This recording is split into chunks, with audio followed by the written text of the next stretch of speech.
क्या आपने भी महायोगी गोरक्षनाथ विश्वविद्यालय में एडमिशन के लिए जो एप्लीकेशन फॉर्म है वो भर दिया है? अगर आपने एप्लीकेशन फॉर्म भरा है तो आपको एंट्रेंस एग्ज़ाम ज़रूर देना होगा। और एंट्रेंस एग्ज़ाम में किस टाइप के क्वेश्चन पूछे जाते हैं? क्या पूछा जाता है आपके एंट्रेंस एग्ज़ाम में? ये एग्ज़ैक्ट आपको पता चलने वाला है इस वीडियो में। उसके लिए क्वेश्चंस कहाँ से मिलेंगे, कहाँ से आपको प्रैक्टिस करनी है, ये सब कुछ बताऊँगा। बस इस वीडियो में आपको शुरू से लेकर के लास्ट तक बने रहना है और ध्यान से मेरी बातों को सुनना है। तो देखिए, महायोगी गोरक्षनाथ विश्वविद्यालय में जितने भी कोर्सेज़ हैं, जिनके लिए आप सभी लोग ऑनलाइन एप्लीकेशन फॉर्म भर रहे हैं, उन सभी का जो सिलेबस है आप देखे होंगे लगभग सेम है। अब देखिए 100 में से जो 60 क्वेश्चन हैं वो तो आपके सब्जेक्ट से पूछा जाएगा। जिस भी कोर्स में आपने एप्लीकेशन फॉर्म भरा हुआ है, उस कोर्स से रिलेटेड जो क्वेश्चंस हैं वो पूछे जाएँगे। एग्ज़ाम्पल के लिए अगर आपने बीएससी नर्सिंग कोर्स में अप्लाई किया है, तो नर्सिंग से रिलेटेड जो सब्जेक्ट होते हैं लाइक आपका केमिस्ट्री हो गया, बायोलॉजी हो गया, ठीक है? इनसे ज़्यादातर क्वेश्चन रहेंगे यानी जो 60 क्वेश्चन हैं। और अगर आपने मान लीजिए बीएससी एग्रीकल्चर में अप्लाई किया हुआ है, तो एग्रीकल्चर से रिलेटेड ज़्यादातर क्वेश्चन होंगे, यानी जो 60 क्वेश्चन होंगे, वो मैक्सिमम एग्रीकल्चर सब्जेक्ट से ही पूछे जाएँगे। एग्ज़ाम्पल के लिए एक और ले लेते हैं, बीसीए कोर्स में अगर आप अप्लाई करते हैं, यानी कि बैचलर ऑफ कंप्यूटर एप्लीकेशन, तो ज़्यादातर जो क्वेश्चन होगा, वो आपका कंप्यूटर से रिलेटेड होगा, ठीक है? अब लगता है किसी को डाउट तो नहीं होगा, जो 60 क्वेश्चन पूछे जाएँगे, वो आपके सब्जेक्ट से होंगे। इसकी प्रिपरेशन के लिए आपने जो पिछले क्लास में पढ़ा हुआ है, अपना सब्जेक्ट, चाहे इंटरमीडिएट में अगर आप साइंस साइड से थे, तो जो आपने नोट्स बनाया हुआ है, केमिस्ट्री है, बायोलॉजी है, मतलब कहने का ये है कि आपने इंटरमीडिएट में जो कुछ भी पढ़ा है, हाई स्कूल में जो कुछ भी पढ़ा है, उसको अच्छे से आप लोग रिवाइज़ कर लीजिएगा और इस बात को ध्यान में रखते हुए कि किस कोर्स में आपने अप्लाई किया हुआ है एप्लीकेशन फॉर्म, ठीक है? अगर बीएससी एग्रीकल्चर में किया है, तो आपको एग्रीकल्चर पढ़ना है। तो ये हो गई बात जो 60 क्वेश्चन पूछे जाएँगे। बाकी के जो 40 क्वेश्चन हैं, वो सभी कोर्स के लिए कॉमन है। चाहे आप एमएससी में अप्लाई कर रहे हों, किसी भी कोर्स में एमएससी के, चाहे आप डिप्लोमा के किसी भी कोर्स में फॉर्म अप्लाई कर रहे हों, चाहे आप जो बैचलर की डिग्री है, बीएससी है, बीसीए का कोर्स है, किसी भी कोर्स में अप्लाई कर रहे हों, किसी भी कोर्स में एडमिशन लेने जा रहे हों, उसका जो एंट्रेंस एग्ज़ाम होगा, 40 जो क्वेश्चन पूछे जाएँगे, सभी में कॉमन रहेंगे। यानी ये कह सकते हैं जो 40 क्वेश्चन का सिलेबस है वो सभी के लिए सेम है। तो ये जो 40 क्वेश्चन है इसकी प्रैक्टिस आप कहाँ पे कर पाएँगे और पिछले साल में जो क्वेश्चंस पूछे गए हैं इन टॉपिक से, यानी ये जो 40% आपका सिलेबस है, इससे रिलेटेड जो क्वेश्चंस एग्ज़ाम में आपके एक्चुअल में पूछे गए थे वो कहाँ पर मिलेगा मैं आपको बता देता हूँ। इसके लिए आपको मेरे यूट्यूब चैनल पर ही जाना होगा, वहाँ पे जाके मैं आपको बताता हूँ। और यहाँ पर आने के बाद आपको जाना है प्लेलिस्ट में।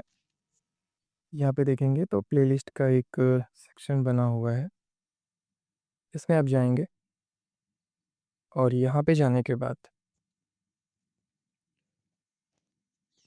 महायोगी गोरक्षनाथ विश्वविद्यालय का एक मैंने प्लेलिस्ट बनाया हुआ था आप सभी के लिए क्वेश्चन पेपर का। ये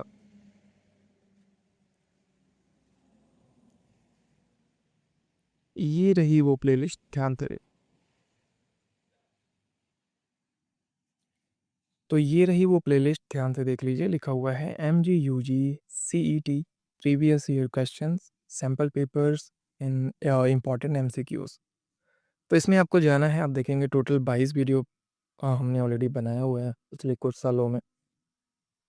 इसके अंदर आप देखेंगे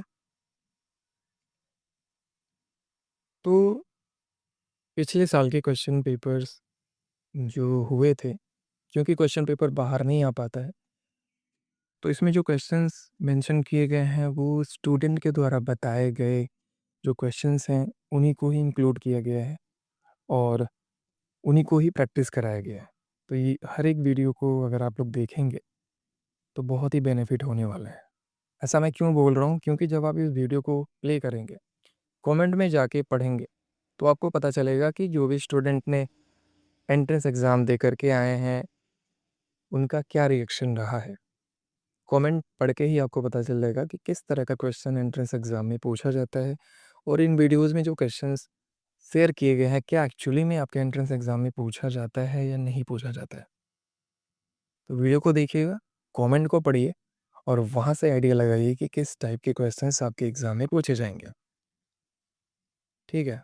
तो टोटल 22 वीडियो है और कोशिश करूँगा कि इस साल भी आप सभी के लिए इम्पोर्टेंट क्वेश्चंस को लेकर के आया जाए। और लास्ट ईयर जो क्वेश्चंस पूछा गया था, उसका भी कलेक्शन है मेरे पास। मैंने लास्ट ईयर स्टूडेंट लोगों से पूछा था कि आपने जो एंट्रेंस एग्ज़ाम दिया है, उसमें किस टाइप के क्वेश्चन पूछे गए थे? अगर आपको याद है तो मुझे ज़रूर बताइए। तो बहुत सारे स्टूडेंट हैं जो बताए थे कि एग्ज़ाम में क्या पूछा गया था। तो उसको लेकर के भी मैं वीडियोज़ बनाऊँगा। अभी देखिए बहुत सारा टाइम है आपके पास। एप्लीकेशन फॉर्म आप लोग भर ही रहे हैं। अभी एडमिट कार्ड आने में टाइम है, फिर एंट्रेंस एग्ज़ाम में भी टाइम है। 1.5 से 2 महीने का टाइम है। तो अभी इन वीडियोज़ को आप लोग देखिए। यहाँ से आपको आइडिया लग जाएगा कि क्वेश्चंस किस टाइप के पूछे जाते हैं और कहाँ से प्रिपरेशन करनी है।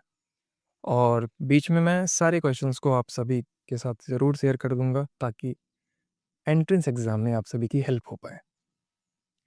और इन्हीं क्वेश्चंस को जब आप प्रैक्टिस कर रहे होंगे, तो ये चूँकि ये वीडियोज़ के फॉर्मेट में है, तो कई लोगों को ऐसा लगता है कि अगर ये पीडीएफ में मुझे मिल जाए या फिर कहीं पे लिखा हुआ मिल जाए, देन और ईज़ी हो जाएगा। तो उसके लिए भी मैं प्लान कर रहा हूँ कि कुछ क्विज़ेज़ बनाए जाएँ, प्रैक्टिस के लिए आप सभी के। यानी कि वीडियोज़ देखिए एंड देन उसके बाद आप लोग क्विज़ अटेम्प्ट कर पाएँ, एक मॉक टेस्ट दे पाएँ।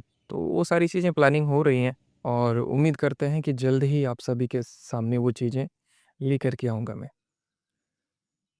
सो आप में से जो पूछ रहे थे कि क्वेश्चंस की प्रिपरेशन कहाँ से करें, महाभारत और रामायण वाला जो पार्ट है उसकी प्रिपरेशन कहाँ से करें, तो ये कि यही सब क्वेश्चंस हैं। जहाँ पे महाभारत, रामायण इनसे भी रिलेटेड बहुत सारे क्वेश्चंस कराए गए हैं। तो सबको देखिए और बहुत डिफ़िकल्ट एंट्रेंस एग्ज़ाम नहीं होता है।